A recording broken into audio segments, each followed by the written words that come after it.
네, 여러분들 안녕하세요. 저는 여러분들이 다니고 있는 제주고 호텔과를 나온 졸업생 문진성입니다. 박수! 우선 제가 소개할 분야는 허스피탈리티 인 오스트레일리아, 그러니까 허스피탈리티 클래스를 호주에서 어떻게 공부를 했냐, 그 다음에 호주의 유명한 것들과 호주에서의 일상 팁을 저는 여러분들께 설명을 해드릴게요. 우선 여러분들이 생각하는 것 중에 하나가 허스피탈리티는 무엇인가예요. 허스피탈리티란 단어가 대체 무엇일까? 이거를 접해보지 않은 분들이 되게 많을 거예요. 왜냐면 저도 처음 들었을 때는 되게 무슨 단어지 생각을 했거든요. 근데 이 단어는 허스피탈, 그러니까 병원이라는 단어의 어원이 되는 단어예요. 그래서 병원에서 사람들을 치료해주고 뭐 그런 것에 어원이 된 단어만큼 서비스업이라는 것을 가장 잘 설명해주고 있는 단어가 허스피탈리티라는 단어입니다. 다음에 저희가 허스피탈리티에서 무엇을 배웠냐? 저희는 월요일에 리드 앤 매니지먼트와 다이버시티를 배웠습니다. 다이버시티란 것은 인종차별에 관한 것을 어떻게 방지하는가, 그 다음에 호텔에서는 어떻게 이런 정책을 대비하는가, 어떻게 인종차별을 대처하는가, 그런 방법에 대해서 배웠고, 리드 앤 매니지먼트, 이거를 왜 배우냐? 호텔리어가 꾸민 사람들의 거의 최종적인 목표들은 다 지배인이에요. 웬만해선 다 그래요. 그런데 지배인이 되면 우리가 뭘 해야 되죠? 사람들을 이끌고 사람들을 관리하고 뭐라 해야 되냐? 인력을 적재적소에 맞게 사용해야 돼요. 그것을 배우기 위해 저희는 리드 앤 매니지먼트를 배웠습니다. 그 다음에 초반의 월요일에는 저희가 무엇을 배웠냐면 수많은 칵테일들과 수많은 커피를 만드는 방법들을 배웠어요. 우선 호텔리어들이 되기 위해서는 뭐 칵테일 만드는 방법, 뭐 커피 만드는 방법, 솔직히 다 필요 없어요. 그냥 서비스업을 어떻게 생각을 하냐, 그게 더 중요한 거지. 칵테일 만드는 방법을 알면 뭐가 돼야 돼? 바텐더가 돼야지. 커피 만드는 법을 알면 뭐가 돼야 돼? 바리스타가 되는 거예요. 여러분들이 이쪽 분야에 관심이 없으면 이런 자격증은 준비를 굳이 안 해도 돼요. 근데 나는 뭐 칵테일에 관심이 있고 이쪽 분야로 나가고 싶다 하면은 바텐더 자격증을 배우는 걸 추천을 드릴게요. 되게 재밌고 되게 쉽고 그냥 배우기가 엄청 좋아요. 다음에는 저희가 화요일과 수요일에는 디너 서비스를 했습니다. 왜 디너 서비스를 하냐면 웬만해서는 디너가 저녁인데 저녁에서 만찬을 먹잖아요, 사람들은. 외국 사람들은 보통 그렇게 먹어요. 그래가지고 디너 서비스를 하면서 저희가 코스 요리를 직접 나르는 것도 경험을 해봤어요. 거기서 뭘 했냐? 푸드웨이터. 사람들에게 주문을 받고, 흔히 말하는, 여러분들 알바 해보신 분 손? 알바 뭐 했어요? 여러 가지 다 해봤어요. 홀 알바 했어요? 홀서빙 해봤어요. 홀서빙 해봤죠? 그거 하는 거예요, 그냥. 주문 받고, 주문 오더 내리고. 그거 하는 거였어요, 저희. 그 다음에 와인 웨이터. 와인 웨이터는 무엇을 했냐? 음료를 주고, 물을 주고, 그 다음에 와인을 서빙을 하고, 그 다음에 손님에게 와인을 추천을 하는 그런 약간 소믈리에 같은 역할을 했죠. 그 다음에 바는 솔직히 할 게 없었는데 뭘 했냐? 음료를 와인 웨이터에게 전달을 해주고 뭐 칵테일 같은 거를 만들고 그렇게 했어요. 솔직히 바는 할 게 너무 없긴 해요. 근데 여기 있으면은 제일 편하고 재밌어요, 바는. 그 다음에 러너와 매니저가 있는데, 여기서 이 러너가 무슨 뜻인지 알 것 같다, 손. 왜 아무도 없어? 왜 아무도 없지? 달리는 사람. 나도 처음에 그렇게 생각했는데 호텔에서 러너는 서빙하는 사람. 정답. 위에 접시 보이죠? 이 접시를 옮기는 사람이라고 해가지고 러너라고 저희는 표현을 했어요, 호텔에서. 그 다음에 매니저를 했는데, 매니저 하지 마요. 너무 힘들어요. 포스기 다뤄야 되고 손님한테 상냥하게 웃으면서 접대해야 되고 진상도 조금 있었는데 그것도 대처해야 돼요. 그래서 매니저는 진짜 힘들었어요. 그 다음에 저희가 디너 서비스 초반에 할 때는 이렇게 테이블 세팅도 배우고 이렇게 커터리를 정리하는 법도 배웠어요. 여기서 지금 혹시 호텔과인 사람들 손. 아무도 없어? 뭐야, 호텔과 아무도 없어? 당황스러운데 좀. 어쨌든 호텔과 애들한테 물어보면은 이런 거 배우거든요. 가기 전에 한번 물어봐요, 호스피탈리티 가고 싶은 사람들은. 그 다음에 목요일 날에 뭘 배웠냐면 푸드 세이프티 그리고 WHS 코칭을 배웠어요. 그다음에 푸드 세이프티는 말 그대로 식품 위생인데 이거를 솔직히 나는 처음 갔을 때 왜 배우는지를 생각을 못 했거든요. 이걸 우리가 왜 배워? 조리과 애들이 배워야지 이런 건. 호텔이 왜 배우냐 생각을 했는데 이거를 어느 정도 알아야 손님한테 서빙을 할 때 어떤 위생이 필요한지도 알고 뭐 음식이 상했던 것도 내가 스스로 알아차릴 수 있기 때문에 배우는 것 같아요. 그다음에 WHS는 워크플레이스 헬스 앤 세이프티의 약자인데 이게 뭐냐면 말 그대로 진짜 말 그대로 일자리에서 벌어지는 약간 위험 상황, 그다음에 대처 방법, 안전 요소 그런 것들을 배우는 거예요. 그래야 저희가 실습을 할 수 있었습니다. 그다음에 이제 찾아온 지옥의 금요일. 왜 지옥의 금요일이냐?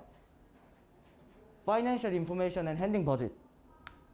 그대로 해석하면은 예금 관리, 자산 관리, 뭐 재정. 내가 이걸 왜 배워? 호텔에서 공부하는데 호텔업에서 이게 왜 필요해? 하다고 생각하시는 분들이 많을 건데 여러분들이 매니저가 꿈이면 배워야 되는 과목 중에 하나예요. 근데 이 과목이 왜 지옥이냐면 과제도 많아. 과제도 어려워. 뭐 막 책에서 다 써야 돼. 근데 여기 이 과목을 가르치는 선생님만큼 착했던 선생님도 없어요. 만약 여러분들이 간다고 하면은 이 과제는 진짜 주의해서 해주시기 바래요. 저도 이 과목에서 페일 몇 번 받았어요. 근데 졸업한 거예요 지금. 그다음에 오스트레일리아의 컬처인데 유명한 장소 누구나 아는데 오페라 하우스. 볼 거 없어. 진짜 볼 거 없어. 그냥 요거 하나 보고 아 오페라 하우스 왔다 하고 끝이야. 볼 거 없어. 오페라 보고 싶으면 봐도 돼. 근데 할 거 없어 밖에는. 진짜 받아보고 끝. 우리가 여기서 사진 찍었는데 안에 안 들어갔잖아. 여기 사진 찍고 끝났어. 진짜 재미없어. 그다음에 하버브릿지 여기 걸을 수 있는데 제 친구들은 여기서 마라톤을 했다네요. 근데 마라톤 했는데 핸드폰을 잃어버렸어. 그걸 오페라 하우스 가서 찾는 놈들은 나 또 처음 봤어. 그다음에 하버브릿지 이거 진짜 예뻐요. 진짜 여기 버스도 지나가는데 되게 예뻐. 한번 꼭 가봐야 돼. 그다음에 본다이 비치. 아 여기서 나 워터파크 가서 파도풀 즐기는 거 진짜 좋아한다는 사람 한번 손 들어봐봐. 좋아해? 여기 가면은 천연 파도풀이야. 진짜 몸이 붕 떠서 바닷물을 입으로 삼켜. 재밌어. 그 다음에 달링하버. 여기는 아침에 가지 말고 너네가 만약에 통금 시간이 걸리면 통금 시간을 어겨서라도 저녁에 가야 되는 곳이야. 진짜 여기서 하버가 무슨 뜻이냐면 선착장이에요. 말 그대로 요트들이 있는 데인데 호주에서 요트 있는 사람들이 제일 부자라고 하거든요. 이름값을 해. 요트들이 되게 불빛 반짝반짝 하는데 예뻐. 건물들도 여기 보이듯이 불도 막 반짝반짝하고 되게 예뻐. 인스타 사진 올리기 딱 좋은 감성. 진짜 인스타 감성 최고. 그 다음에 포트 스테판. 여기서 뭘 하냐? 뭐였지 이거? 샌드보드? 아 맞아 샌드보드를 해요. 샌드보드 하는데 여기서도 누가 친구 한 명이 핸드폰을 잃어버렸어. 모래에 파묻혀서. 그 친구가 준석이에요. 여기서 진짜 재밌었는데 탈 때는 핸드폰 조심하고 다들 만약 가게 되면. 그 다음에 레밍턴 맛있습니다. 그냥 코코넛에 초콜릿 케이크 먹는 느낌이야. 맛있어. 네 나는 싫어해. 호불호 갈리는 맛. 그 다음에 데일리 팁인데 이거 진짜 조심해라. 호주 가는 애들 이렇게 제스처 안 하잖아. 버스 지나간다. 그러고 지각한다. 그러고 너희들은 머릿속으로 모르는데 생각한다. 아 나 인종차별 당했네. 아 저 버스기사 뭐지? 그리고 욕이 막 나와. 근데 나중에 친구들한테 물어보잖아. 너네 제스처 해야 돼. 그래야 버스를 탈 수 있어. 그 다음에 내릴 때는 땡큐 예의 있게 그냥 뭐 땡큐 이게 아니라 땡큐 이러고 예의 있게. 그 다음에 구글 지도를 너무 믿지 말라는데 이거 팩트. 진짜로 너네들 헷갈린다. 가서 구글 지도 켜놓고도 헷갈린다. 길 몇 번 잃었어 나도. 시티 너무 커. 이거 버스 지연도 계속 일상이기 때문에 언제는 지하철이 2시간을 지연돼가지고 우리가 학교에 2시간을 늦었어. 그러고 교수한테 욕 뒤지게 쳐먹었어 우리. 그다음에 쇼핑센터인데 알디, 콜스, 그다음에 K마트. 난 K마트 안 가봤어. 몰라. 그다음에 타겟도 안 가봤어. 우럴스 가봤고 웨스트필드 가봤어.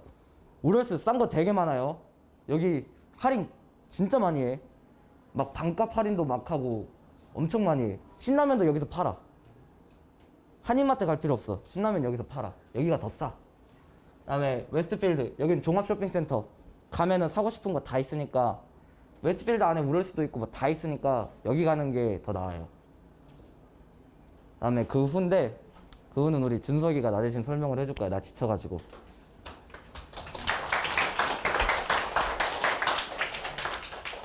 안녕하세요.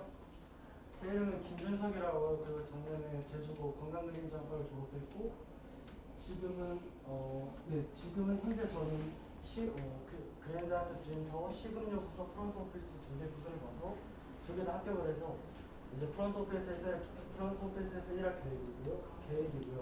저 친구는 시금요 부서에 합격을 해서 시금요 부서에서 일할 계획입니다. 저 같은 경우는 시금요 부서를 1차, 2차, 3차까지 봤고요. 프론트 오피스는 1차만 봤어요. 왜냐하면 제가 처음에 시금요 부서에 제가 호주에서 배우던 시금요 위주였기 때문에 시금요 부서를 1차 화상 면접 보고 2차 화상 면접, 3차를 직접 대면 면접을 봐서 그때 앞에 구총지배인과 부장님이 앉아 계셨고 전부 다 외국어 면접으로 진행이 됐어요. 거기서 저는 제가 영어를 그렇게 잘하지 않지만 좋은 인상을 남겨줘서 저에게 연락이 왔고, 근데 저는 항상 꿈이 제가 호텔 경영을 배우기 시작한 이유도 감사합니다. 그리고 제가 호텔 경영을 배우기 시작한 이유가 프론트 오피스에서 일하고 싶어서 시작했는데요. 그래서 제가 시급료 면접을 마치고 집에 가서 내가 원했던 건 시급료가 아닌데, 나는 프론트에서 일하는 게 꿈이었는데 이 생각이 들었고, 제가 왜 프론트 오피스에 지원을 안 했냐면요, 그랜드 아트가 중국인 손님이 되게 많을 거라고 예상이 돼요. 근데 저 같은 경우는 아직 중국어를 해본 적이 없고 영어만 조금 잘하기 때문에 저는 가능성이 없을 거라 생각했습니다. 하지만 다음날 저는 그냥 후회할 바에 시도를 하자. 가더라도 너 중국어 못했는데 왜 지원했냐? 이 소리를 듣더라도 지원을 해서 가자라는 마음으로 다음날 면접장을 찾아갔고, 그리고 면접을 시작함과 동시에 저한테 영어로 질문을 하시더라고요. 영어는 문화에 넘겼고, 거기서 저에게 해주신 말이, 저는 저에게 살짝 안 좋은 말을 해주실 줄 알았는데 저에게 오히려 도전해 주셔서 감사합니다라는 말을 하더라고요. 제가 거기서 느꼈던 게, 뭐든지 후회를 하더라도 시도를 하는 게 되게 중요하다고 생각합니다. 그리고 다음 넘겨주세요. 네, 이거는 제가 지금 어학 성적을 2개 가지고 있는데요. 첫 번째는 IELTS 5.5 그리고 토익 840점입니다. 제가 이 토익 840점을 한 달 만에 만들었어요. 제가 처음에 그냥 호주 내려와서 토익 시험을 그냥 살짝 내 실력이 어느 정도 테스트가 되나 시험을 쳐봤는데 710점이 나왔어요. 그때 리스닝 440점, 리딩은 280점이 나왔어요.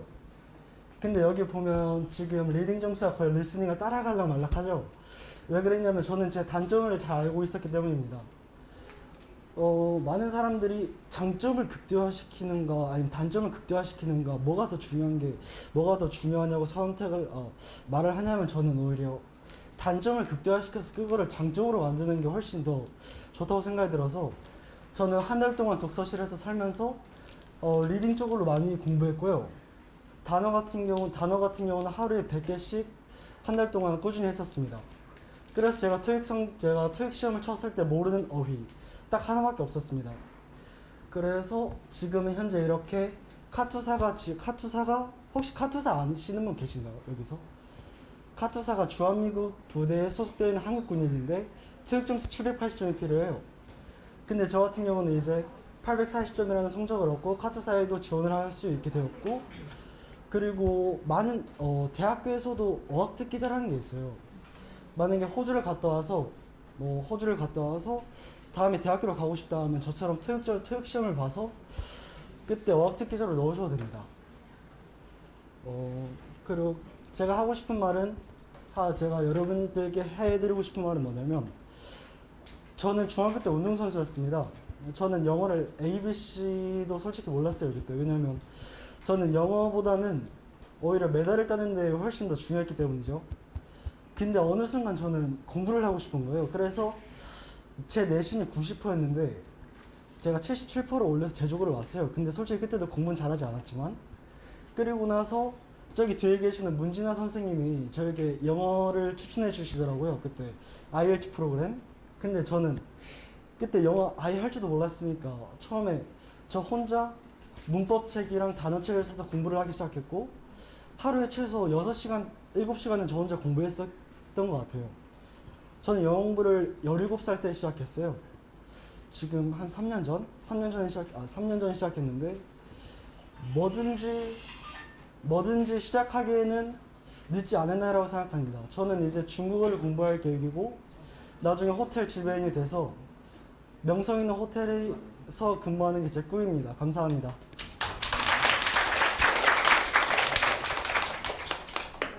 끝나면 네.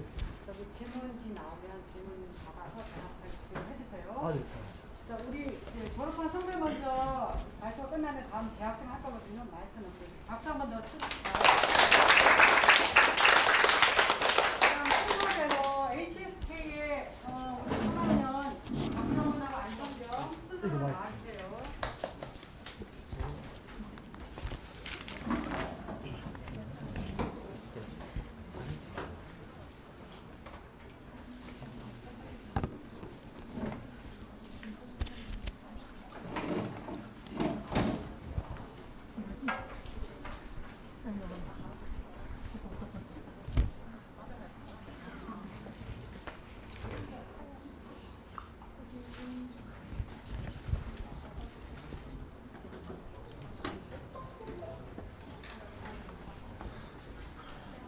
한 번만 시간 또 갈까?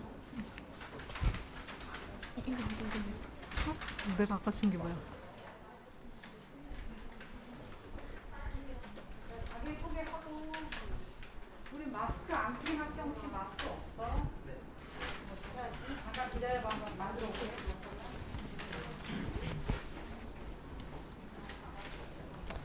大家好, 안녕하세요. 저는 제주고등학교 3학년 중국어과에 재학 중인 박정원입니다. 오늘 저는 5분 동안의 시간 동안 여기 2학년 친구들에게 제가 어떻게 HSK 5급을 취득하게 됐는지 또 왜 자격증을 따게 되었는지 간단하게 이야기를 해보려고 해요. 제가 혹시 이야기하는 중에 물어보고 싶거나 궁금한 게 있으면 편하게 질문해 주셔도 좋습니다. 그러면 시작해 보도록 할게요. 먼저 제가 어떻게 공부를 해서 HSK 5급을 취득하게 되었는지 알려드리기 전에 제가 처음 중국어를 접하고 자격증을 준비하게 된 계기를 간단하게 이야기해드리려고 합니다.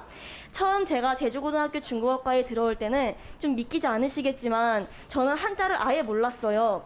그래서 제 이름 석자도 중국어로 쓸 수 없을 만큼 심각한 상태였어요.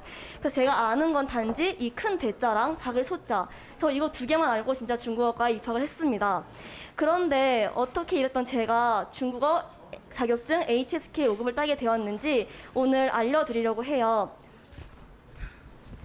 처음 제가 입학을 했을 때에는 4, 5월쯤에 중국 학교와 교류를 하는 프로그램이 하나 있었어요.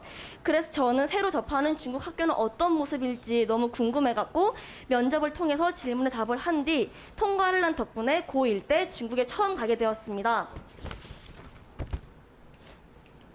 처음 간 중국에서 이런 중국 고등학교를 보고 또 나와 나이가 같은 친구를 만남으로써 같이 하룻밤을 보내고 이야기를 하면서 그 나라의 문화나 또 생활 습관 등을 새롭게 알게 되었어요. 그래서 이때 처음 간 저는 입학 당시였기 때문에 중국어 실력도 너무 부족했고 모르는 게 많아서 중국 친구가 이야기를 해주면 알아들을 수 있었는데 말을 못했던 게 그 당시에 너무 후회로 남아 있었어요. 그래서 중국을 다녀온 다음부터 HSK를 준비하기 시작했어요. 내가 나중에 더 중국어를 잘하면은 이 친구와 더 유창하게 대화를 해보고 싶다, 이런 마음이 들었기에 더 열심히 하겠던 것 같아요.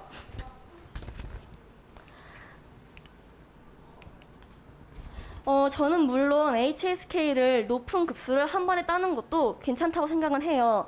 하지만 제 기준에 있어서는 기초를 쌓아두는 것도 중요하다 생각했기 때문에 저는 1학년 때 HSK 3급을 9월 달에 먼저 취득을 했습니다. 근데 이때 처음 딴 자격증이었기 때문에 설렜던 게 아직도 기억에 나요. 그리고 1학년이 지나고 2학년이 되었을 때 초기에 4급을 준비해서 5월 달에 취득을 했습니다. 이렇게 준비를 한 다음에 이제 그 이후로 5급을 따려고 준비를 해왔는데요. 5월 달부터 준비를 해오긴 했지만 본격적으로 준비를 한 거는 1월 달부터였어요. 그럼 그동안 뭘 했느냐? 논 거 절대 아닙니다. 안 놀았고 그 2학년 후기에는 중국어 말하기 대회나 노래 부르기 대회, 또 중국어 브랜드 네이밍 대회 등 다양한 대회들이 진짜 많아요. 중국어 관련된 게. 그래서 저는 중국어과이기도 하고 제 능력을 더 향상시키고 싶어서 그런 대회들에 더 적극적으로 참여를 했었어요. 그래서 그렇게 바쁘게 지나간 다음에 12월에 방학을 하고 1월 달부터 본격적으로 HSK를 준비했습니다. 저는 학원을 병행하면서 이렇게 모의고사도 풀고 또 제가 집에 와서 독학을 하면서 공부를 한 케이스예요. 그래서 물론 학원에 오래 있으면서 공부를 하기도 했지만 집에 돌아와서 자기가 하지 않으면은 별로 소용이 없다 생각을 하거든요. 그래서 저는 학원에서 한 4시간, 5시간 보내다 와도 집에 와서 또 1시간 정도는 공부를 했던 것 같아요. 그렇게 해서 올해 2월 달에 200점대로 HSK 5급을 취득하게 되었습니다. 이제 본격적으로 여러분들한테 5급 시합에 대한 약간 꿀팁 그런 거 알려드리려고 하겠습니다.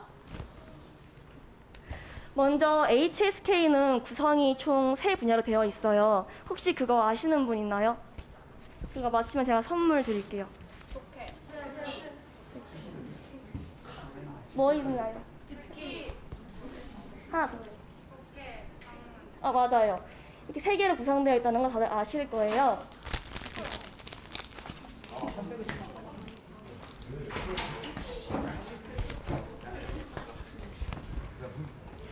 그중 먼저 듣기부터 공략하는 방법을 알려드릴게요.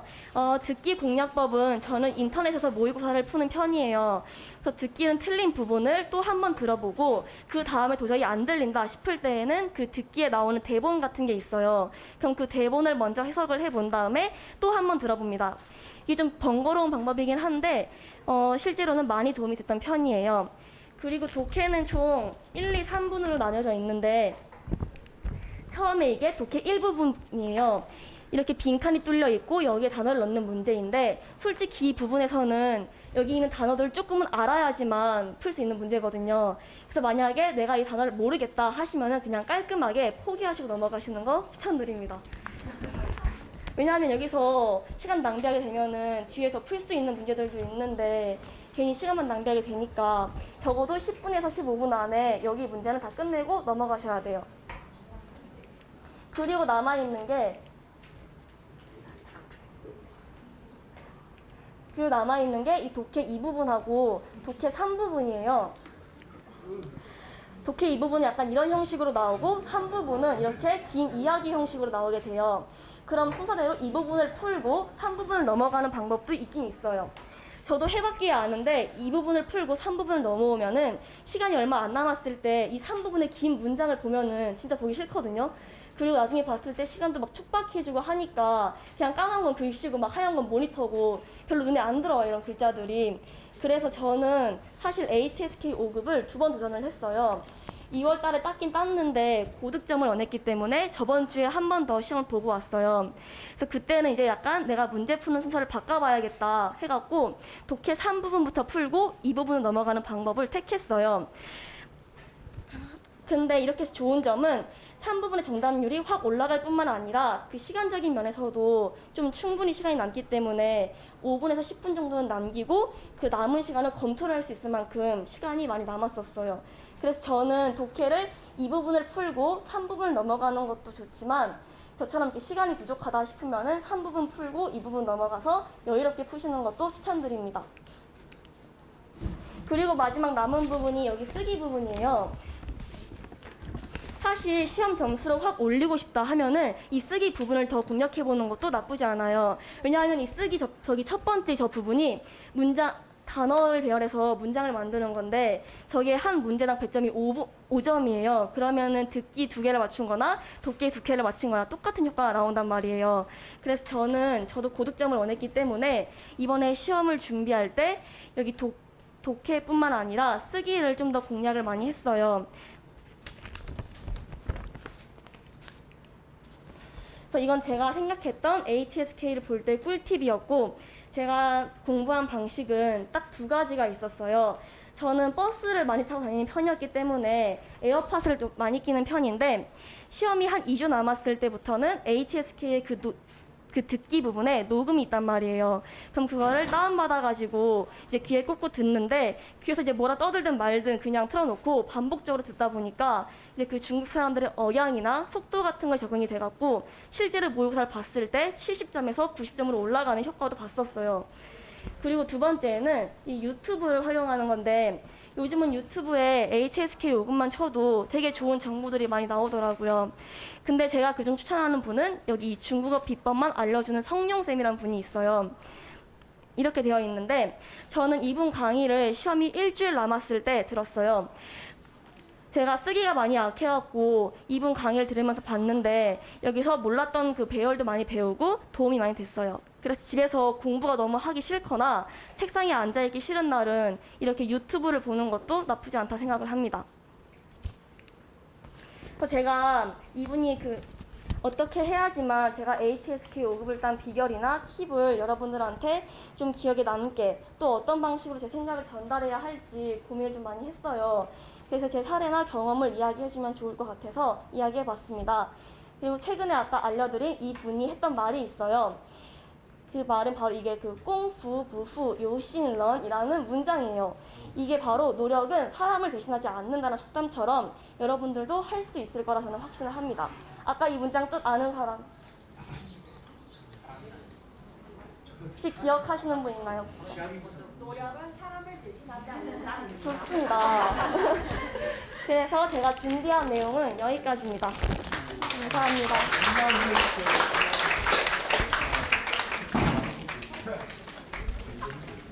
다음 성격이 완료하더니 마이크 건네갖고 중간에 질문지를 써서 주면 제가 질문 받아서 전달해 줄게요. 大家好，我是济州高的3年级安尚清。 안녕하십니까? 저는 3학년 중국어과 안선경이라고 합니다. 이 직업이 뭔지 아시나요? 뭔지 알 것 같은 사람? 호텔리아요. 맞습니다. 바로 호텔리어입니다. 저는 이 호텔리어 중에 호텔 컨시어지가 되고 싶어서 저는 중국어를 공부하기 시작했습니다. 처음에는 일본어과를 갈까도 생각을 해봤지만 저는 일본어 회화가 어느 정도 됐었기 때문에 그래서 저는 중국어과를 입학을 하게 됐고요. 저는 다들 HSK 합격점이 180점이란 건 알고 계시죠? 그래서 저는 195점으로 비교적 낮은 점수에 합격을 했는데요.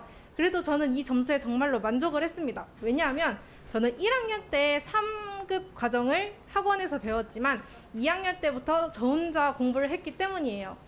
저 혼자 공부를 하면서 정말 어려운 점도 정말 많았어요. 보통은 3급, 4급, 5급 순서대로 보지만 저는 바로 5급을 따야겠다는 생각이 있어서 3급, 4급을 보지 않고 바로 5급을 취득한 케이스입니다. 이 단어장은 제가 5급을 준비했을 때 사용했던 단어장인데요. 이 단어장에는 뜻, 한어병음, 그 다음에 한자, 활용 문장, 그 다음에 활용 단어들이 나와 있습니다. 저는 이 단어장을 시험 보기 전에 3회독을 하고 갔어요. 처음에는 일단은 깊게 들어가지 않고 조금씩 살펴보면서 이 문장에 있는 단어들을 해석해보고 이 문장 구조를 파악을 해봤습니다. 그리고 2번째 읽을 때는 저 단어가 무슨 뜻인지 한번 테스트를 해보는 시간이었고 3번째는 이 밑에 있는 활용 단어들을 외우려고 노력을 많이 했어요. 그리고 저는 2학년 때는 살짝 놀았다가 이제 3학년이 되기 전에 이제 급하게 5급을 준비해서 밑에 있는 그 뒤에 나오는 고난도 어휘가 나오는데 이거는 따로 보고 가진 않았어요. 하지만 나중에 시험을 보고 나서 이 부분을 보니까 HSK에 이 부분이 좀 나오는 문제가 있더라고요. 그래서 이것도 한번 봐주시면 좋을 것 같습니다.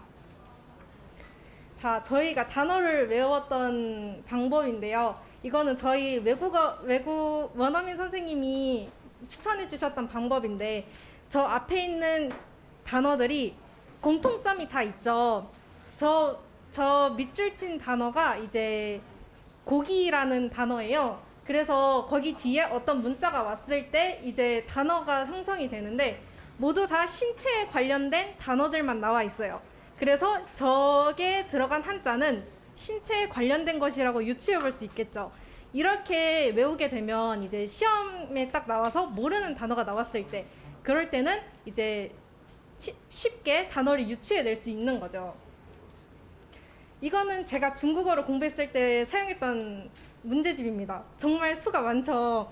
저는 이거를 한 번에 다 푼 게 아니라 저는 부분마다 따로따로 공부를 했어요. 저 HSK 책으로 독해를 공부했고 쓰기, 또 모의고사, 듣기를 공부했어요. 독해 같은 경우에는 그냥 한 문제를 모르는 상태에서 한번 풀고 그 다음에 모르는 단어를 형광펜으로 체크를 한 다음에 그 모르는 단어를 직접 사전으로 검색을 해서 한 단어장에 옮겨 적고 그거를 학교 다닐 때나 아니면 하교할 때 그리고 자기 전에 한 번씩 읽으면서 단어를 외웠어요. 그리고 쓰기 같은 경우에는 저는 좀 알록달록한 걸 좋아해서 쉽고 알록달록하게 나와 있는 맛있는 중국어를 공부를 했고요. 듣기와 모의고사 같은 경우에는 해커스 HSK 5급으로 공부를 했는데 이 책의 좋은 장점은 MP3에 고사장 MP3가 있다는 점이에요. 조금 시끄러운 잡음이나 이런 게 같이 섞여 있어서 시험 볼 때 그렇게 많이 그 이질감이 없었던 것 같아요. 그리고 저는 독해를 준비할 때, 듣기를 준비할 때 저는 그 MP3를 1.2배 해서 항상 들었어요. 무슨 말인지 몰라도 계속 듣다 보면 내가 아는 단어가 들릴 때가 많거든요. 그래서 그렇게 준비를 했고, 그 탕차이니즈에 가보면 이제 모의 시험을 볼 수가 있어요. 이 모의 시험은 이제 IBT를 보는 사람들에게 되게 유용한 모의고사인데요. 이 모의고사 같은 경우에는 처음에 2회가 무료로 주어지고요. 그 다음에 여기서 이제 시험을 접수하게 되면 이제 모의고사가 10회가 더 무료로 증정이 돼요. 그리고 이건 제가 쓰기와 독해를 같이 공부했던 방법입니다. 일단 밑에는 이제 품사를 적어놓고 그 위에는 문장 성분을 적어놨어요. 그 문장 성분을 적어놓고 나서 이제 밑에 뜻을 이제 직역으로 적어놓고 그 다음에는 구체적으로 한국어로 어떻게 해설이 되는지를 적어놓고 이렇게 공부를 했습니다. 이렇게 공부를 하게 되면 시간은 오래 걸리지만 독해를 볼 때 어느 정도 이렇게 봐야 이렇게 해석이 되구나를 쉽게 파악을 할 수 있거든요. 자, 다시 제 부끄러운 성적표를 갖고 오겠습니다. 듣기 점수와 독해 점수가 생각보다 많이 낮죠. 듣기는 소리가 명확하게 들리지 않았어요. 저는 IBT로 시험을 봤거든요. 인터넷으로 보는. 근데 특히 낮은 소리, 남자 같은 그런 목소리가 제대로 들리지 않았고, 그다음에 저는 이어폰을 가지고 연습을 했는데 이제 거기 시험장에 가니까 헤드폰을 주시더라고요. 그래서 헤드폰이 너무 어색해서 불편했어요. 그리고 독해 같은 경우에는 글씨가 진짜 생각보다 너무 깨지게 나와요. 그리고 오랫동안 컴퓨터를 보다 보니까 집중이 잘 되지 않았습니다. 자, 그리고 듣기 음질에 예민하고 그 다음에 컴퓨터를 볼 때 눈이 피로하고 이제 집중이 잘 안 된다면 PBT를 추천해드려요. 저는 지금 호텔리어가 아닌 그 영양 상담사를 꿈꾸고 있지만 그래도 저는 나중에 미래에 그 중국인들에게도 영양 상담을 시켜주기 위해서 저는 HSK 5급을 다시 볼 예정이고요. 이제 제 연설은 마치겠습니다. 감사합니다. 수고하셨어요. 바로 그냥 진행할게요. JLPT 발표할 학생 누구지? 연정이랑 예은이, 수고입니다.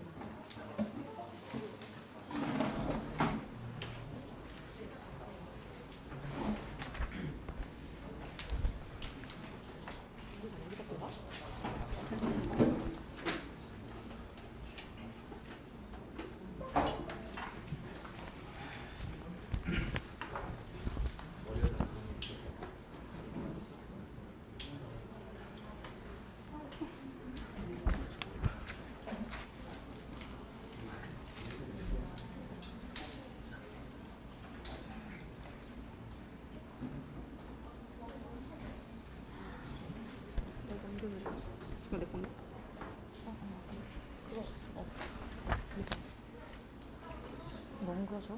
너가. 내가 할게. 안녕하세요. 저희는 일본어 자격증 대표로서 이야기를 들려드릴 김연경 정예은이라고 합니다. 우선 여기에 일본어과이시거나 JLPT 취득하고 싶다고 생각하시는 학생이 계실지는 모르겠는데 간단하게 저희 N1 기준보다는 N2, N3 그래서 입문반 위주로 설명을 해드리도록 할게요. 그러면은 목차 먼저 살펴보도록 하겠습니다.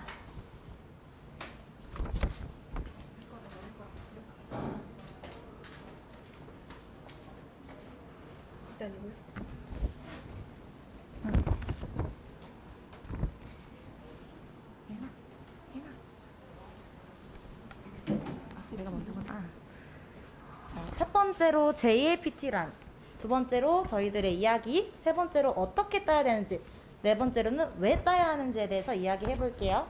그럼 여기에 JLPT를 모르시고 계시는 분들도 계실 테니까 간단하게 설명 먼저 하고 넘어가도록 하겠습니다.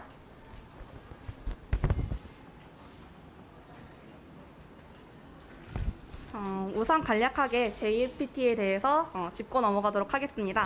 JLPT란 Japanese Proficiency Test의 약자입니다. 이름 그대로 일본어 능력을 확인하는 시험입니다. JLPT는 기본적으로 5개 급수로 나뉘고요.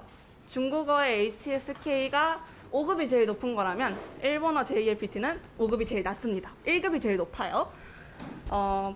수준은 보시는 것과 같이 N1이 정말 유학을 하고 싶다, 나 정말 일본 회사 가고 싶다 하는 사람들이 보통 많이 따고요.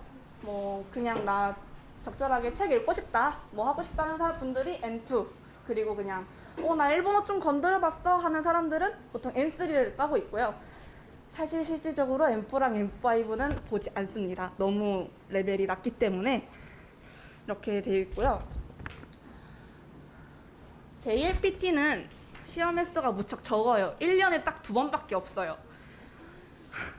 7월이랑 12월 첫째 주 일요일에 치르는데 이거 한 번 떨어지면 진짜 그냥 다 내년으로 넘겨야 되는 사태가 일어나 버리는데 시험료도 또 비싸요. 2018년 7월 1차 시험 기준으로 N1에서 N3가 무려 5만 원, 떨어지면 5만 원이 몽땅 날아갑니다. 5만 원 아끼시고 싶은 분들 공부 열심히 하세요. 그리고 막 약간 마킹을 해요. 저희가 시험을 볼 때. 근데 마킹을 컴사로 하는 게 아니라 연필로 해요. 그러니까 컴사 챙겨가시면 안 돼요. 무조건 연필 챙겨가셔야 됩니다. 그리고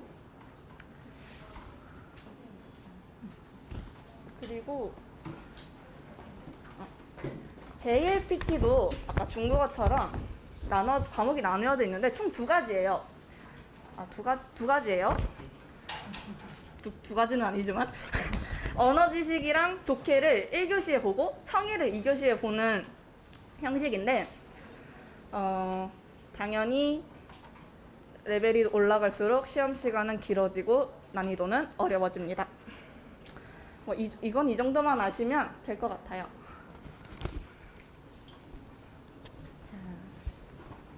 JLPT가 어떤 시험인지 알게 되셨으니까 어떻게 저희가 이 자격증을 취득하게 되었는지 도움이 될지 모르는 그런 팁을 약간 설명해 드리도록 하겠습니다.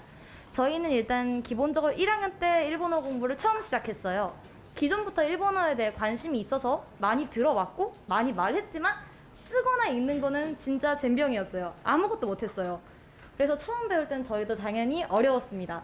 한자도 엄청 많이 나오고 한국에 없는 표현도 무지하게 많아요. 그런 저희는 일본어를 잘하기 위해서 1학년 때 개설되어 있던 JLPT N3 방과후를 듣게 됐습니다. 그리고 어느 정도 일본어에 익숙해지니까 교육청에서 주관하는 대학 탐방에서 4박 5일 동안 일본 갔다 왔고요. 영사관이랑 교육청에서 주최하는 말하기 대회도 무조건 일단 시도는 해봤어요. 떨어질지 붙을지 모르는 상태로. 그러면서 기존에 알지 못했던 새로운 어휘들을 습득을 하고 저희가 일본어를 좀 더 많이 접하게 돼서 점점 익숙해져 가서 2학년 때 돼서는 JLPT N2 방과후 듣고 그것도 또 떨어질 것 같아서 자율 동아리를 개설을 해서 토요일마다 친구들끼리 공부를 하기 시작했습니다. 그래서 작년 7월에 N2 시험을 처음으로 응시를 해서 이 친구는 독해 청해 만점으로, 저는 청해 만점으로 합격을 하게 되었습니다. 3학년이 돼서 N1을 이제 준비를 하게 됐는데 12월 달엔 안타깝게도 떨어졌어요. 그래서 어차피 3학년 기회는 남아있으니까 하고 안일하게 생각했는데 코로나 사태로 인해 시험이 취소가 됐어요. 그래서 유학 가는 친구들 N1 못 따요, 지금. 그래서 아예 처음부터 제도가 바뀌게 돼서 JPT라는 시험을 새로 준비해야 되는데 이건 또 JLPT랑 많이 달라요. 이거는 일본이 아니라 한국에서 만들어낸 시험이라서 사무직에 관련된 것도 나오고 2분 30초짜리 성애를 듣고 세 문제를 동시에 풀어야 되는 어마무시한 문제도 나와서 저희도 아직은 도전을 해보지 못했지만 앞으로 도전을 해나가게 될 건데요. 이 점에서 저희가 강조드리고 싶은 거는 1학년이고 2학년이니까 3학년의 기회가 남아있어 라고 안일하게 생각하지 마세요. 언제 사태가 벌어질지 몰라요. 저희라고 코로나 사태가 일어나가지고 한번 시험이 취소될 거라고 생각도 못했으니까 미리미리 준비하고 착실하게 공부해서 일찍 취득하고 N1 취득했다고 해서 안일하게 생각하지 마시고 유학 가고 싶으신 분들은 점수 올리는 거를 목적으로 해주셨으면 좋겠습니다. 그리고 일본어 실력이 안 돼서 난 대회 같은 거 못 나가. 어차피 가도 상도 못 할 건데 라고 생각하지 말고 무조건 도전해보세요. 아까 여러 선배들이 앞에서 얘기했던 것처럼 도전이란 게 굉장히 중요해요. 익숙해질 수 있는 기회가 돼요. 저희 이야기를 듣고 이런 생각도 하실 거예요. 나 일본어 진짜 못해. 한 번도 안 접해봤는데 어떻게 그걸 합격을 해? 저희도 그 똑같은 생각을 하면서 같은 길을 걸어왔기에 이 점에 대해서 간단하게 팁 짚고 넘어가도록 하겠습니다.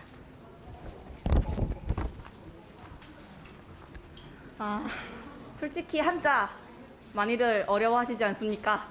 저도 여기 고등학교 들어올 때 그냥 일본어로 읽을 줄도 모르고 그냥 이 한자 나무목, 하늘천 그것밖에 몰랐어요.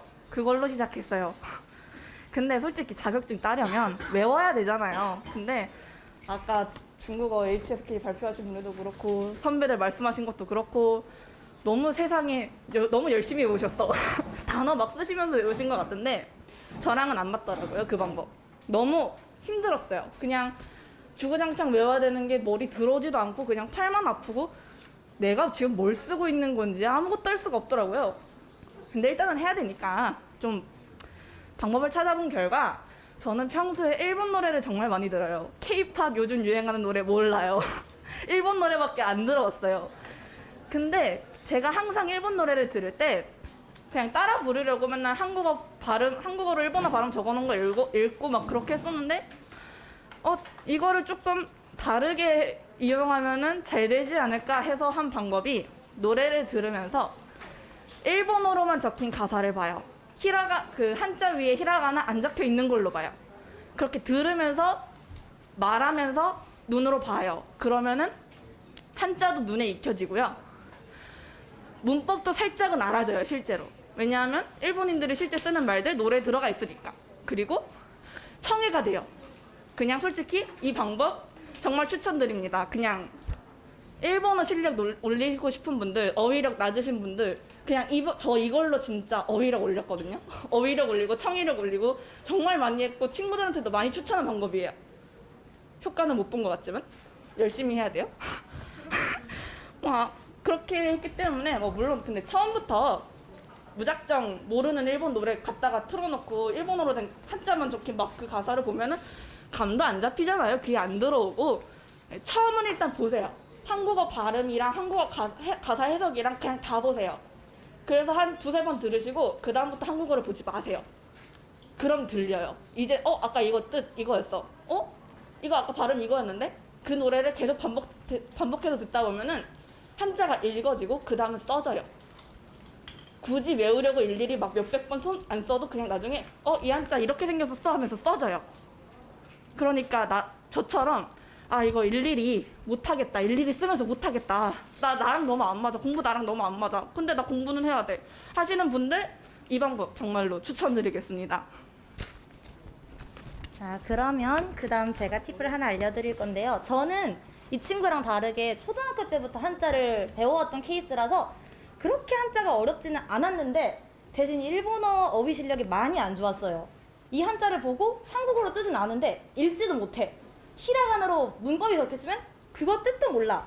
굉장히 어려워했었는데 일본어 접한 적이 없는 친구들은 다들 저 같은 생각을 할 거예요. 너무 낯설고 어렵고 이거 직역했는데 한국어 뜻이 안 되는 거예요. 이건 모든 언어들이 다 똑같을 거예요. 그래서 저는 이 부분을 남들보다 빨리 보완하고 싶어서 선택한 방법이 회화였어요. 말하는 게 중국어 같은 경우는 쓰기, 듣기 그거밖에 없고 저희도 뭐 그냥 청이랑 읽는 거밖에 없는데 말하기가 왜 필요해? 시험에 안 나오는데? 라고 생각할 수 있는데 실제로 시험에서는 일본인들이 사용하는 표현이 나오는 거예요. 저 국어 수능 봐도 한국인들이 직접 쓰는 글이 나오는 거잖아요. 똑같아요. 일본어 시험도. 그래서 다른 일본어 원어민 선생님들 많이 계시니까 점심시간에 가면 전혀 귀찮아하지 않으시거든요. 많이 대화 나눠보시고 내가 이걸 보고 이건 팁이야 라는 걸 일본어로 직접 바꿔보는 거예요. 하나하나 찾아가면서. 어렵다고 생각하지 마시고 자기가 평상시에 하는 말부터 일본어로 표현하면 어떻게 되는 건지 흥미를 가져보시면은 어휘가 정말 자연스럽게 귀에 익게 돼요. 그러면 청의도 되고 언어 지식도 되게 돼요. 한자는 외우는 게 답이긴 해요. 솔직히 근데 저희는 중국어랑 다르게 쓰는 시험은 없어서 보고 이 뜻 같은데 하고 찍으면 돼요. 어차피 저희 서술형 없으니까 사지선다형 문제 정답률이 25%입니다. 한국보다 높아요. 찍으면 돼요. 저도 찍어서 맞았어요. 청이랑 만점 맞고 독해랑 언어 지식은 솔직히 그렇게 점수가 높지 않았어요. 열심히 보세요. 쓰지 마세요. 읽고 듣고 보기만 하면 돼요.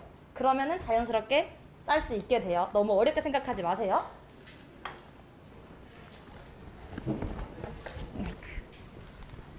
그럼 여기서 나오는 나는 저거 안 딸 건데 내가 왜 이걸 듣고 있어 하시는 분들을 위해서 간략하게 3가지로 JLPT 왜 따두면 좋은지 왜 따야 하는지 정리해봤습니다. 첫 번째, 일본어과라면 일단 솔직히 지금 저희 반 예시를 들려는 저희 반한테 좀 미안하긴 하지만 사실 중국어과 떨어져서 온 애들이 정말 많거든요. 그래서 중국어를 더 잘해. 무슨 1과가 아니라 중과야, 중과. 제2의 중과. 근데 그 애들도 지금 3학년 되니까 일단 잘하는 건 중국어여도 적히는 건 1과예요. 근데 면접을 봤어. 일본어과 나오셨네요. 근데 자격증을 안 따놓으셨네? 뭐 하셨어요? 못해도 N3는 따놓자. 나 일본어는 건드렸어요 하는 그 증거. 그리고 나는 일본어 잘해. 잘해. 잘하니까 뭐 굳이 JLPT? 그딴 건 껌이지. 그러니까 안 딸 거야 하시는 분들 안 됩니다. 잘하는 거 본인밖에 몰라요. 남들 몰라.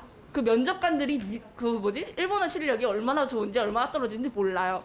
그거를 형식적으로 증명해주기 위해서 JLPT 자격증 따놓으셔야 합니다. 두 번째, 유학 생각하시는 분들 뭐 당연하게 생각하실 것 같긴 한데 근데 꼭 따셔야 돼요. N1 없으면 자격증권 미달됩니다. N1 따도 교육청 지원 같은 경우는 일정 점수 있어요. 기준점 있어요. 그거 확인해 두셔야 돼요. 이거 안 따놓다가 나중에 3학년 돼서 특성하고 특별히 지원해 준대. 대박, 나 가봐야지 했는데 뭐야 JLPT 필요하네? 나 준비 안 했는데. 그럼 못 가시는 거예요. 유학 생각하신다면 미리 준비합시다.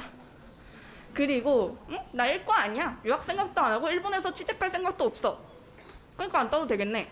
그렇게 생각하지 마시고 만약에 관광 서비스 직종을 하신다. 호텔에서 일을 할 거다. 그거 굳이 아니어도 약간 외국인들 많은 관광지 가서 일할 거다. 그러면은 따르면 보너스 되는 거지. 만약에 없는 사람이랑 나 JLPT N3든 N2든 갖고 있어. 근데 저 사람은 없네? 그러면은 면접관들은 솔직히 여기 막 관광객들 많이 오는데 이 사람은 일본어 할 수 있고 저 사람은 할 수 없어. 그러면은 당연히 할 수 있는 사람 뽑겠죠. 그러니까 그냥 가볍게 N3는 진짜 조금 인문계에서 제2외국어로 배우는 일본어 있잖아요. 진짜 히라가나부터 시작해서 가볍게 하는 거니까 그냥 가볍게 공부하시면 되니까 한번 보시는 거 추천드리겠습니다.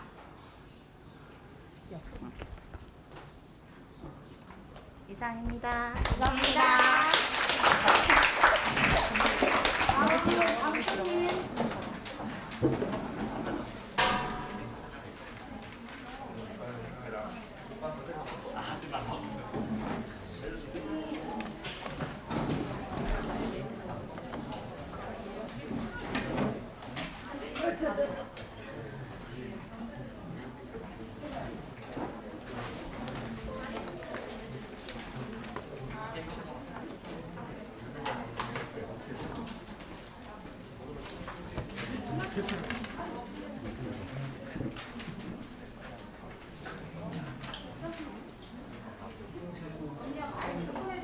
마이크 있어요.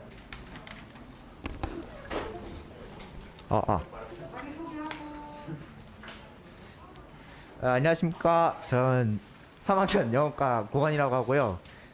얘는 3학년 외국어과 방승민이라고 합니다.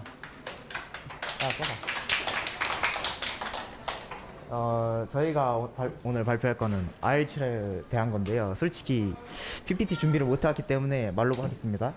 넘겨. 자, 일단 이렇게 차례가 있는데 대충 해서 테이프 대학에 대해서 그리고 과 종류, 그리고 제일 중요한 IELTS 이렇게 순서대로 하겠습니다.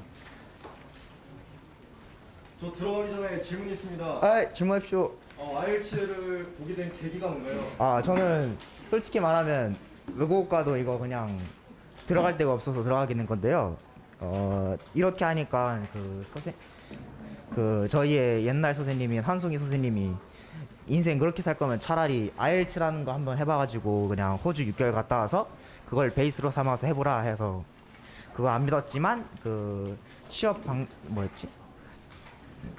설명회인가 IELTS 갔다 온 선배분, IELTS 이제 곧 가실 선배분들이 그 말을 설명을 해주시니까 딱 그 말에 와닿고 IELTS를 공부하게 됐습니다. 자, 일단 테이프 대학에 대해서인데요. 이렇게 진짜 그냥 간단하게 말하면요, 테이프 대학교는요 말 그대로 전문 교육 직업 학교라 해가지고 말 그대로 그냥 과에 대한 그 직업에 대한 실무나 실습을 배우는 학교예요. 이거는 솔직히 저희는 안 봐도 돼가지고 넘길게요. 이것도. 자, 테이프 과 종류가 이렇게 있는데 한 번 더 보면 돼요. 이렇게 과 종류가 있는데 이게 저희가 갈 수 있는 과들이에요. 근데 여기서 솔직히 널싱이라는 거는 저희가 이제 못 가는 거기 때문에 이렇게만 보시면 돼요. 이런 게 저희가 갈 수 있는 과예요. 합격을 한다면. 질문 있습니다. 예. 널싱이라는 과는 왜 저희가 같이 못하나요? 널싱이란 과는 여기 모든 과들이 보통 IELTS 점수 오버롤 해서 5.5가 돼야 되는데 이거는 7.5라고 해서 저희 학원 선생님들도 못 가시는 과 중에 하나가 널싱입니다. 넘겨주십시오.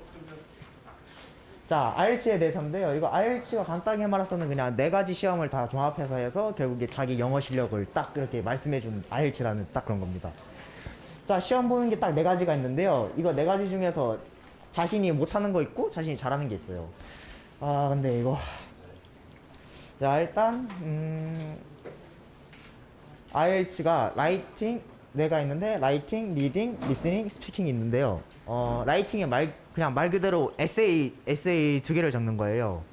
첫 번째 에세이 주제가 그 자기의 물체나 그래프에 대해서 설명하는 거고, 두 번째가 두 번째 뭐였지? 의견 주제 토론, 그리고 문제 해결 같은 에세이를 적는 겁니다. 자, 리딩은 총 3가지의 논문을 주는데 그 논문 3가지에서 40문제를 푸시면 되는 문제고요. 리스닝은 40문제를 말 그대로 듣기 평가하시면 됩니다. 스피킹이 제일 중요한 건데, 스피킹이 그 나라의 호주 심사위원이랑 같이 얘기를 하면서 주제를 말하는 건데요. 저는 개인적으로 진짜 라이팅이 제일 어려웠어요. 라이팅이 아무래도 보고 적는 건데 문법이나 그런 거 틀려도 다 감점되거든요. 주제 벗어나도. 그래가지고 저는 저것 때문에 시험을 3번 탈락해가지고 큰일 날 뻔했다가 이번에 겨우 성공해가지고 딱 하는 케이스예요. 질문 있습니다. 네, 질문하십시오. 라이팅 공부할 때 어떻게 공부했는지 자세하게 설명해 주세요. 저는 라이팅 공부할 때 솔직히 저도 제가 좀 사연이 있는 게, 남들이 12월 달에 시험을 공짜로 주는데 그 시험에 애들은 다 붙고 저만 떨어졌어요. 시험 딱 떨어진 거 저거 하나 때문에 애들은 다 성공해가지고 야 하고 있는데 저만 저거 하나 떨어져가지고 학원에서 주 4일 저거 쓰다가 선생님도 저한테 니는 아유 라이팅 하면서 그렇게 하다가 결국 어거지로 딱 커트라인 5.0을 넘겨서 이번에 딱 시험을 통과하게 됐어요. 이렇게 말하는 이유가 그 독학도 독학인데 제일 제가 추천해주고 싶은 건 IELTS가 자기가 영어 실력이 된다고 해서 되는 게 아니거든요. 왜냐하면 이게 그 시험마다의 정석이 있고 그 정석 따로 해야 점수가 그렇게 올라가는 거기 때문에 저도 처음에 애들보다 영어를 많이 다니고 하니까 제 실력 믿고 딱 했다가 애들은 학원 다니니까 애들은 통과하고 저는 학원 안 다녀서 저거 실패해가지고 저만 학원을 딱 다니려고 하는데 애들이 그래도 학원은 다니겠다 해서 학원을 같이 다녀서 어거지로 시험을 또 봤는데 라이팅 하나 또 떨어져가지고 시험을 포기할까 했다가 선생님이 니는 제발 좀 라이팅만 어떻게 하자 해서 4월 달에 마지막으로 그 시험을 공짜로 해주는 게 있는데 그 시험에서 그냥 어거지로만 라이팅만 딱 하고 5.5 해가지고 합격했어요. 그냥 학원 다니세요. 좀 학원이 괜히 학원 돈 나간다 해도 손해가 아니니까 학원은 다니는 게 진짜 좋은 것 같아요. 저는. 넘겨. 아이고야 이제 또 뭐 말해야 되지?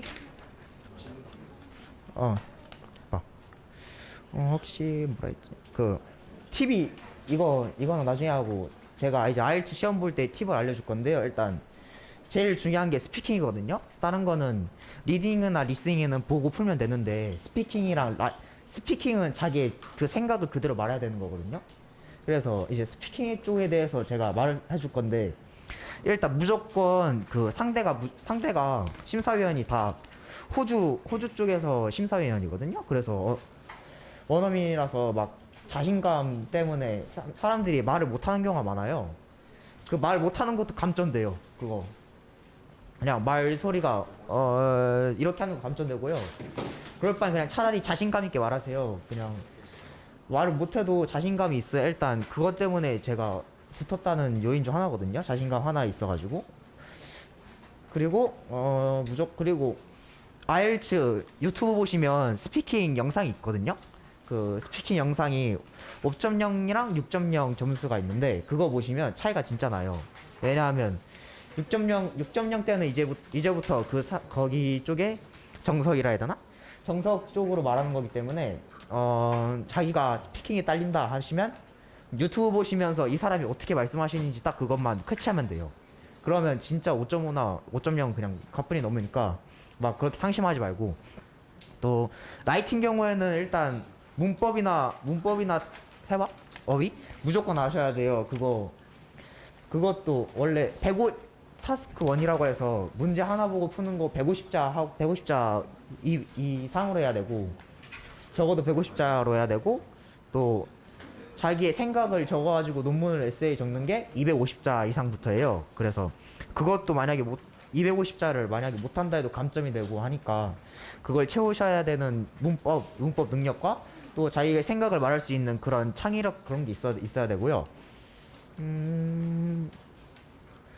그렇다고 해서 막 뭐 자잘하지 마세요. 이거 라이팅 쉬운데 문법만 있으면 되니까. 뭐하지? 또 리딩 리스닝은 그냥 리스닝 같은 경우에는 너 어떤 공부했냐?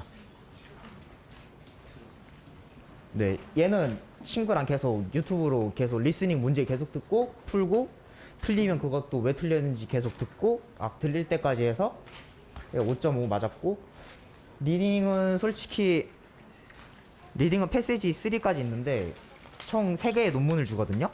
논문을 주는데 1, 2, 3으로 있는데 3이 제일 어려워요. 1이 그나마 쉽고 2가 중간, 3이 제일 어려운 건데 모든 애들 중에서 패시지 3 푼 사람 한 명도 없어요. 진짜요. 패시지 3 푼 사람 한 명도 없고요. 1, 2에서 5.0이 15개에서 18개, 그 다음부터가 5.5인데요. 무조건 패세지 3는 사람들 다 찍었어요. 그 저희 학원에서 실점량 나온 사람들인데 그 사람마저 패세지 3 찍었어요. 어려워가지고. 패세지 1이랑 2에서 다 하면 각각 27문제? 27문제를 주는데 거기서 그냥 18문제, 반토? 18문제나 15문제만 풀어도 5.0이 나오니까 패세지 3에선 자기가 잘 찍길 바라야 돼요. 저희도 진짜 찍기운으로 해가지고 했는데 저기 한 명은 못 찍어가지고 살짝 못한 경우 있거든요. 그래서 무조건 일단 패세지 3 같은 경우에는 풀 생각하지 말고 차라리 패세지 1이랑 2에서 자기가 잘해가지고 그 점수를 넘을 생각을 하셔야 돼요. 3로 갔다간 전혀 못 받기 때문에 그런 점 아시기 바랍니다. 또 그리고 제일 중요했던 게 저희가 처음 합격했을 때 그냥 합격만 하면 갈 줄 알았거든요. 전혀 아니었어요. 1차, 2차, 3차 사전교육 다 있어요. 그거 안 하시면 못 가요. 그래서 처음에 저희가 합격했을 때 그냥 여기 얘는 단순히 그냥 지 놀러 다닐 것만 거 생각했는데 카톡을 하나가 왔어요. 니들 이거 사전교육 안 하면 못 간다고. 그래서 저희 토요일에 9시에 문화원인가? 외국어 문화원 저기 가서 9시에 수업 듣고 12시에 밥 먹고 또 4시까지 수업을 계속 했어요. 그게 1차고요. 2차도 원래 9시부터 할 생각이었는데 코로나 때문에 온라인 강의로 해서 그거 계속 주구장창 했고 이제 3차가 지금 하고 있는 거 자국 훈련이거든요. 지금도 해요. 저희 토요일날 9시부터 4시까지.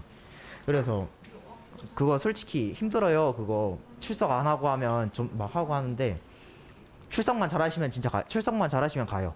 그거 진짜 출석만 잘하시면 가니까 그냥 사전교육 같은 경우에는 출석만 잘하세요. 질문 같은 거 나중에 해도 되니까 그런 거. 예. 질문 없으세요? 질문 없으세요? 저기 민재 씨 없으시나요? 질문 없으세요? 끝나고 나중에 한 번에 질문지 받아줍니다. 이거 봅시다. 자, 박수 치고.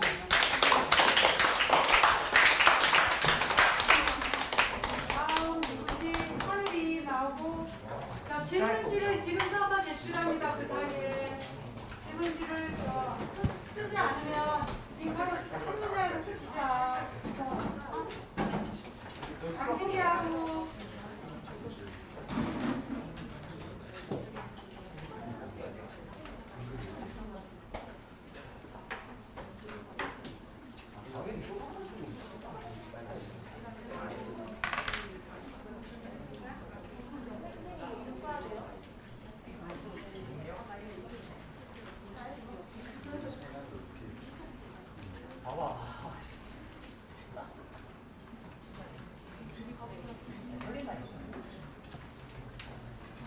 안녕하십니까. 저는 현재 제조부 조리과에 진학 중인 김하늘입니다.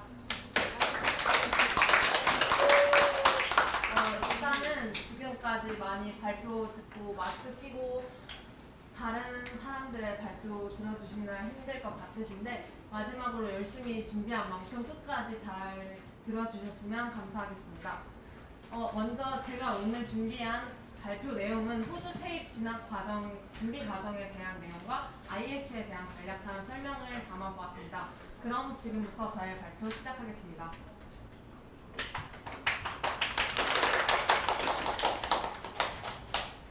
먼저 위에 화면을 보시면은 오늘 제가 설명하게 될 내용에 대해서 간략하게 목차를 적어보았는데요.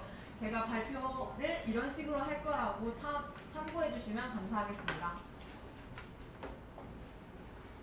여러분은 IH가 무엇인지 알고 있거나 혹은 들어본 적이 있으신가요? 저의 경우는 IH라는 것을 이번 제주고를 진학하여 호주 테이프 진학 과정을 준비하게 되면서 처음으로 듣게 되었습니다. 그러므로 제가 생각하기에는 여기 이 자리에 계신 분들 중에서도 IH가 무엇인지 제대로 모르고 있는 사람들이 있을 거라 생각하기 때문에 짧은 영상 하나 준비했으니까 화면 봐주시면 감사하겠습니다.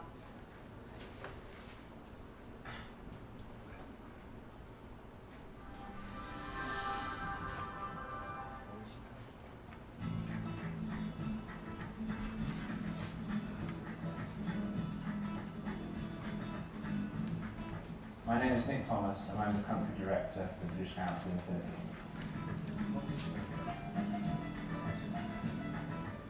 IELTS is an English exam that is part owned by the British Council, by Cambridge and by IDP. The IELTS consists of listening, reading, writing, and speaking module. The academic module is for candidates wishing to study at undergraduate or postgraduate level, and for those seeking professional registration. The general training module is for candidates wishing to migrate to an English-speaking country, and for those wishing to train or study at below degree level. Both modules cover all 4 language skills: listening, reading, writing, and speaking. Everyone takes the same listening and speaking test. There are different reading and writing tests for the academic and general training modules.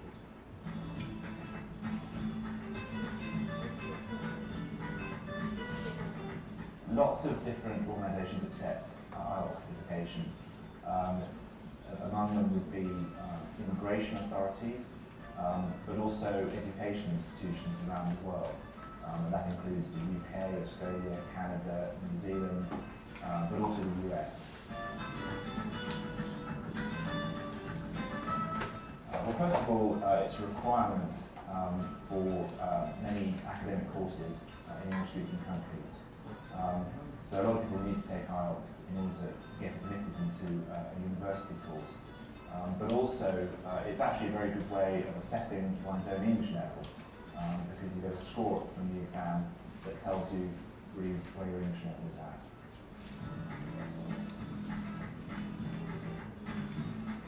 I think the best advice for anybody who is going to take IELTS is to make sure that you work very hard on your English and get it to the best level possible, because IELTS is a very accurate test of your English level.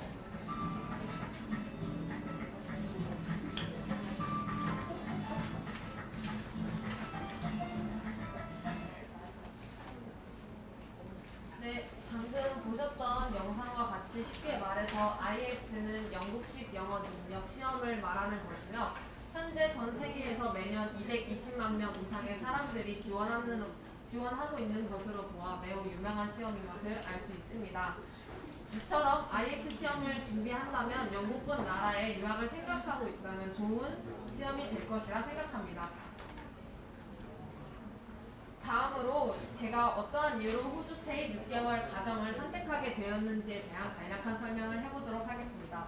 먼저 제가 19살의 나이에 호주를 가게 된다는 것 자체가 저에게는 소중하고 특별한 경험이라고 생각하였습니다. 또 다른 이유로는 고등학생의 신분으로 해외 다른 대학교에 들어가 실제로 대학 생활은 어떠한지 배울 수 있으며, 제가 원하는 대학 과정을 영어로 수업받는 것이 인상 깊게 다가왔습니다. 하지만 모든 면이 완벽하게 만족스러운 호주 태입 준비 과정은 아니었습니다. 단점으로 꼽자면은 6개월 동안 호주를 갔다 오는 경우이기 때문에 친구들과의 학교 생활을 포기해야 하며, 수능 또한 12월 달에 돌아오기 때문에 포기할 수밖에 없습니다.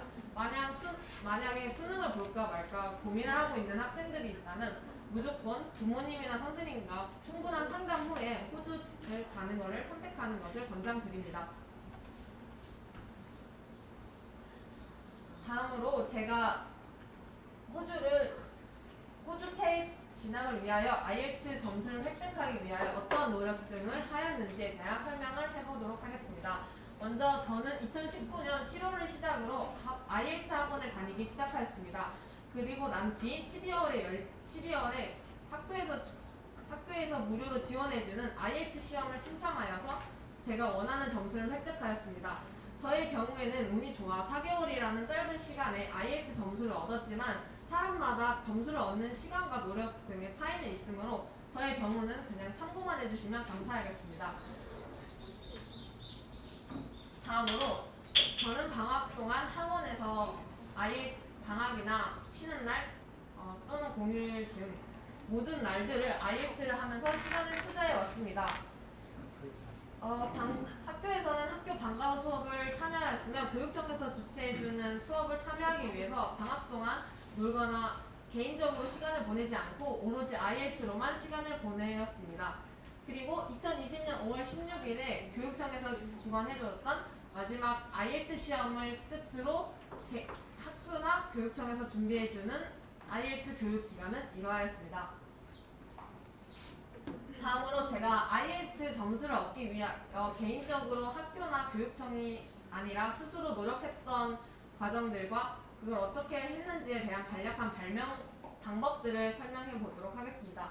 먼저 IELTS를 배우기 위하여 저는 학원을 다니기 시작하였는데 학원에서 다닌다고 끝이라 생각하지 않고 집에 가서 개인적으로 많이 복습하는 시간을 가져왔습니다. 또한 부족한 영어 스피킹 실력을 보완하기 위하여 개인적으로 미국 드라마를 자막 없이 시청하면서 저의 부족한 스피킹 실력을 늘렸습니다. 그리고 현재 유튜브를 들어가 보면 IELTS 관련 꿀팁이나 시험 시 어떤 점을 조심해야 되는지에 대한 많은 영상들이 나와 있습니다. 저는 이러한 점들을 시청하면서 저의 부족한 정보들을 채워나갔던 것 같습니다. 마지막으로 선배님들에게 연락을 하여 실제로 IELTS를 준비할 때 어떤 것들이 필요로 한지에 대한 정보를 얻었습니다. 다음으로 제가 호주 테이프 진학을 위하여 노력했던 것들로 인하여 미래에 제가 어떤 진로를 선택할 것인가에 대한 간단한 설명을 준비해 보았습니다. 먼저 제가 원하는 쿠커리과는 1년 정도의 과정을 수료해야만이 수료증이 나오기 때문에 6개월을 수료한 뒤에 다시 호주에 돌아가서 6개월을 마저 수료하여서 쿠커리 과정을 수료할 예정입니다. 또한 쿠커리 과정을 수료한 뒤에도 호주에 계속 남아서 디플로마 과정까지 수료를 하여서 셰프의 직위를 따낼 예정입니다. 셰프의 직위를 따는 그 즉시 저는 더군 오스트레일리아에 취직을 하거나 그 이외에 호주의 한식 관련된 레스토랑에 취직을 하여 자본금을 모은 뒤에 호주 내에 한식당을 차리는 것이 저의 최종 목표입니다.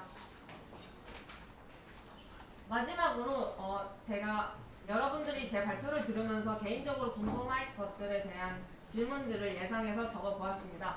먼저 우리가 IELTS를 공부하면서 들었던 비용에 대해서 간략하게 설명하자면 학원에서 들었던 비용만 설명하자면 굉장히 비싼 가격입니다. 이 점 참고해 주시면 좋겠습니다. 다음으로 수능을 포기한 것에 대해서 후회하진 않냐고 많이들 물어보시는데 수능을 포기할 만큼 이 IELTS 6개월 과정이 저에게는 더 좋은 경험으로 다가올 거라 생각하였기 때문에 절대 후회하고 있진 않습니다.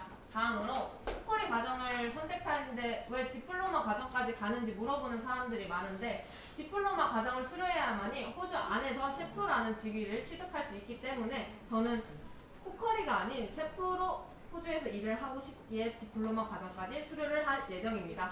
마지막으로 호주에 가서 셰프로 취직을 하게 되면 어느 정도 벌 수 있느냐에 대한 현실적인 질문들이 가장 많이 나오던데 이 점은 여기 아래에 제가 준비해 놓은 자료를 참고해 주시면 감사하겠습니다. 그럼 이상으로 저의 발표를 마치겠습니다.